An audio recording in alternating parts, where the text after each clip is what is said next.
পশ্চিমবঙ্গে কলকাতায় কি অঘটন ঘটিল, সেই ঘটনায় সারা বিশ্ব কাঁপিয়ে দিল।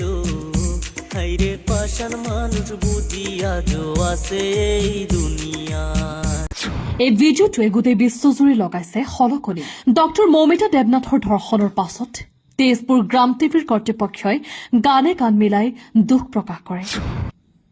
24 ঘণ্টাৰ ভিতৰত 6 মিলিয়ন ভিউ, 1 মিলিয়ন লাইক। আচলতে গানটোত কি আছিল? গোটেই বিশ্বজুৰি ভাইৰেল হৈ পৰিছে সেই গানটো।